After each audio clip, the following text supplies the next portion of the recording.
et bienvenue dans Avoc Santé. Aujourd'hui, nous allons parler des chocs anaphylactiques. Bon, déjà le mot semble assez complexe pour la plupart, mais un choc anaphylactique, on va dire ça comme ça, c'est une réaction allergique grave.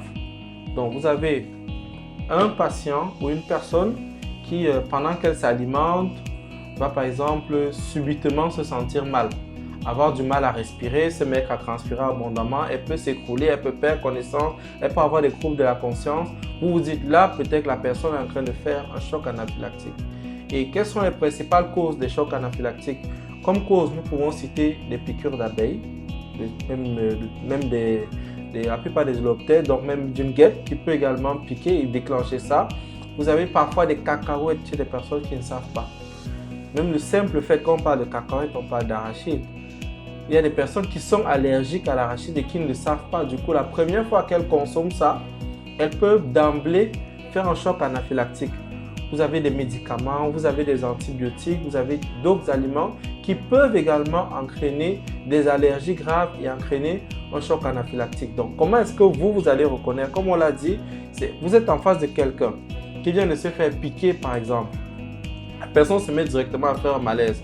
Elle se sent très fatiguée, elle a du mal à vous parler, elle ne sait plus très bien là, les propos deviennent parfois incohérents, la sueur profuse, on peut avoir une chute, mais surtout vous aurez le gonflement du visage, parfois un gonflement de la langue avec une respiration qui est sifflante et des plaques rouges qui vont apparaître sur le corps parce qu'on a dit que c'est une réaction allergique. Donc il y aura les autres signes et symptômes d'une allergie et dans ce cas, vous savez que la personne est probablement en train de faire un choc anaphylactique. Quelle devrait être vos attitudes? Dans un premier temps, si c'est une personne qui se sait allergique à un bon nombre de produits, elle devrait avoir une injection d'adrénaline avec elle. Demandez à la personne si elle a son injection d'adrénaline. Elle vous la donne, c'est un stylo injecteur. Vous allez l'ouvrir, vous injectez directement et ça va lui sauver la vie. Ça sera comme un miracle, la personne va se rétablir immédiatement. Maintenant, si la personne ne sait pas qu'elle a ses allergies, du coup n'a pas de stylo d'adrénaline, vous devez allonger la personne et appeler les urgences pour qu'on prenne la personne en charge rapidement. Quand on parle d'allonger, naturellement, c'est dans la position latérale de sécurité. Donc, systématiquement, il faut d'abord appeler les urgences avant d'allonger la personne.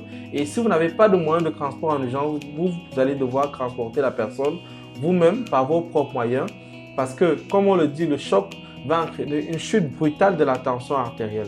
Donc la personne va faire tous les symptômes qui sont relatifs à cette chute brutale de la tension artérielle et il y a une grosse charge je dis ça comme ça, d'hormones qui sont dans son organisme et qui entraînent différents dysfonctionnements au niveau de l'organisme. Donc il faut qu'il aille rapidement à l'hôpital, qu'on stoppe cette réaction allergique en injectant de l'adrénaline et vous signalez très bien lorsque vous arrivez que la personne se sentait bien et elle a été piquée ou alors elle a consommé un aliment pour que le médecin pense directement au choc anaphylactique parce que si vous arrivez, vous laissez la personne aux urgences et vous partez.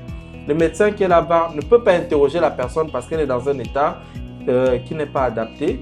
Et vous-même, si vous paniquez, que vous ne savez pas décrire les conditions d'apparition du malaise, la personne peut également mourir parce qu'il y aura un retard dans la prise en charge du patient. Merci.